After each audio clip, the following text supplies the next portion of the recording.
ஒருநாள் மாலை மழை பெய்து ஓய்ந்திருந்தது.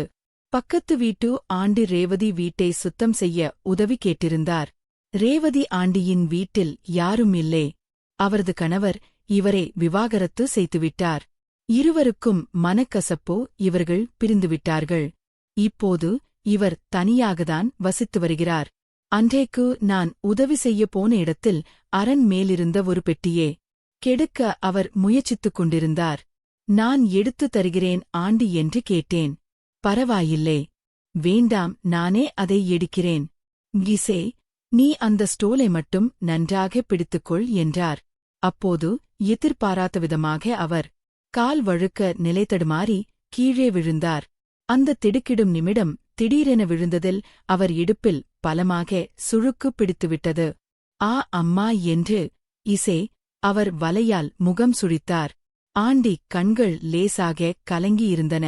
அந்த வலியிலும் ஒருவிதமான தவிப்பு இசே தெரிந்தது.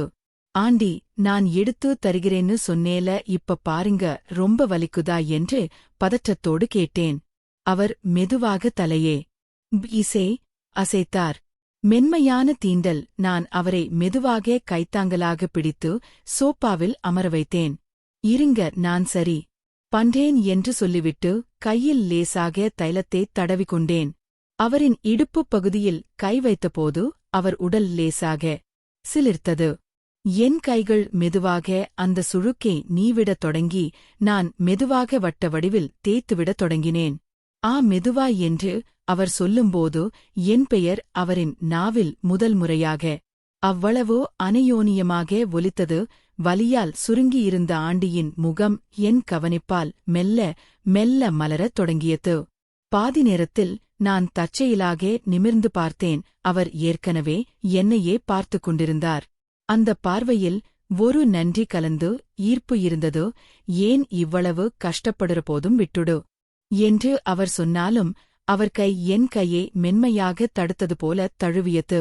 அந்த தீண்டலில் இருந்த மின்சாரம் இருவருக்குள்ளும் ஒரு புதுவிதமான உணர்வை தூண்டியது. அந்த அறையில் இருந்த ஏசி குளிரையும் மீறி இருவருக்கும் வியர்க்கத் தொடங்கியது. பிணைப்பின் தொடக்கம் கடைசி சில நிமிடங்கள் நான் சுழுக்கே நீவி விடுவதை நிறுத்திவிட்டேன். ஆனால் என் கை ஆண்டியின் இடுப்பிலேயே இருந்தது. அவர் அதை விளக்கவில்லை. இப்போ வலி எப்படி இருக்கு என்று நான் மிக அருகில் சென்று கேட்டேன். அவர் மூச்சு காற்று என் முகத்தில் பட்டது. வலி போயிடுச்சு, ஆனால் நீ கையை எடுத்தா மறுபடியும் வலிக்கும் போல் இருக்கு என்று அவர் குறும்புத்தனமாகவும் காதலோடும் சொன்னார்கள். பிறகு நான் ஆண்டியின் சேலையை நன்றாக விளக்கி நன்கு மசாஜ் செய்தேன். அவர் ஆனந்தத்தில் மென்மையாக சிரித்தார். அந்த சிரிப்பில் ஒரு மெல்லிய அழைப்பு இருந்தது. பலியால் தொடங்கிய அந்த தருணம் இப்போது இருவருக்கும் இடையிலான ஒரு மென்மையான பிணைப்பாக உருவெடுத்திருந்தது. நான் மெதுவாக என் கைகளை எடுக்க முயன்றபோது ரேவதி ஆண்டி எதிர்பாராத விதமாக என் கையை தடுத்து தன் கையோடு சேர்த்து கோர்த்து கொண்டார். நிஜமாவே வலி போயிடுச்சு, ஆனா உன்னோட இந்த அக்கறை, இது எனக்கு ரொம்ப பிடிச்சிருக்கு என்று தழுதழுத்த குரலில் சொன்னார். அவர்கள் கண்களில் ஒருவிதமான மின்னல் தெரிந்தது. நான் அவர்களை பார்க்க அவர்கள் மெல்ல எழுந்து அமர்ந்து என் முகத்தை நேருக்கு நேர் இசை பார்த்தார்கள். இன்னைக்கு நீ வரலனா நான் என்ன பண்ணி இருப்பேனோ தெரியல என்று சொல்லிக்கொண்டே என் நெற்றியில் வழிந்த வேர்வையே தன் முந்தானையால் மென்மையாக துடைத்துவிட்டார். அந்த தீண்டலில் இருந்த அன்பு பெரும் உதவிக்கான நன்றி மட்டுமல்ல, அதில் ஏதோ ஒரு புதிய உறவுக்கான தொடக்கம் இருந்தது. ஒரு புதிய எதிர்பார்ப்பு. நான் விடைபெற தயாராகி வாசலுக்கு வந்தபோது அவர்கள் என் அருகில் வந்து நின்றார்கள். நாளைக்கும் ஒரு வாட்டி வந்து பாத்துட்டு போறியா? இன்னும் கொஞ்சம் வலி இருக்கிற மாதிரி இருக்கு என்று அவர்கள் கஞ்சிமிட்டு சொன்னபோது அந்த வலியின் பின்னால் மறைந்திருந்த காதல் எனக்கு புரிந்தது. கண்டிப்பா வருவேன் என்று நான் சொல்ல அந்த மாலை பொழுது ஒரு அழகான மோனத்தோடு நிறைவு பெற்றது. இருவருக்குமே தெரியும், அந்த இருப்புச் சூழலுக்கு ஒரு சாக்குதான். மீண்டும் சந்திப்பதற்கான ஒரு அழகான காரணம் அது. மறுநாள் மாலைக்காக காத்திருந்த ஒவ்வொரு நிமிடமும் எனக்கு ஒரு யுகமாக தெரிந்தது. நேற்று நடந்த அந்த தீண்டலும் ரேவதி ஆண்டியின் அந்த பார்வையும் இசை என் மனக்கண்ணில் நிழலாடிக்கொண்டே இருந்தன. சரியாக நேற்று சென்ற அதே நேரத்திற்கு அவர் வீட்டு வாசலில் நின்றேன். கதவு லேசாக திறந்திருந்தது. மெதுவாக உள்ளே சென்றேன். மறுநாள் சந்திப்போ இனிய தொடக்கம். அறைக்குள் நுழைந்ததும் ஒரு இனிய மல்லிகை பூவாசம் என் ஆசியே துளைத்தது. ரேவதி ஆண்டி சோப்பாவில் சாய்ந்தபடி அமர்ந்திருந்தார். இன்று அவர் அணிந்திருந்த மெல்லிய நீல நிறப்புடவை அவருக்கு இன்னும் அழகை கூட்டியிருந்தது. வந்துட்டியா இசே, நான் நீ வரமாட்டேன்னு நினைச்சேன் என்றார் ஒரு மெல்லிய புன்னகையுடன். நீங்க வர சொன்னா வராம இருப்பேன் ஆண்டி, இப்ப வலி எப்படி இருக்கு என்று அருகில் சென்று அமர்ந்தேன்.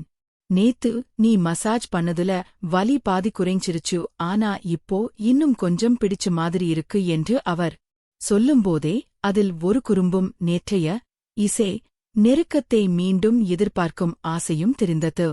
நான் மெதுவாக அவர் அருகில் அமர்ந்து தைலத்தை எடுத்தேன். படிக்கிறீங்களா ஆண்டி என்று இசே கேட்டேன். அவர் மெதுவாக குப்புறப்படுத்தார். முதல் தீண்டல். நான் மெதுவாக அவர் இடுப்புப் பகுதியில் கையை வைத்தபோது நேற்று போலவே அவர் உடல் ஒருமுறை சிலிர்த்தது.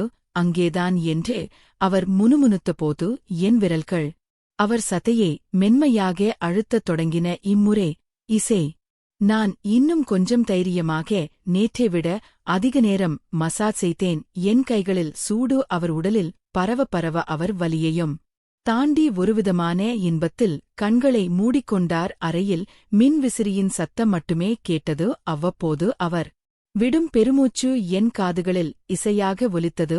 ரொம்ப நல்லா பண்ற என்று அவர் சொல்லிக்கொண்டே இசே சட்டென திரும்பி என் கைகளைப் பற்றிக் கொண்டார். அவர் திரும்பிய வேகத்தில் நாங்கள் இருவரும் மிக நெருக்கமாக இருந்தோம்.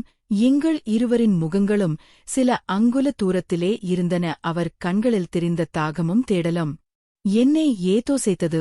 அவர் தன் கையை மெதுவாக உயர்த்தி என் கனத்தை வருடினார். நேத்திலிருந்து இதேதான் நினைச்சுட்டே இருந்தேன். உன்னுடைய இந்த தீண்டல் எனக்குள்ள ஏதோ பண்ணுது என்று மிக மெல்லிய குரலில் சொன்னார். நான் ஒன்னும் பேசவில்லை.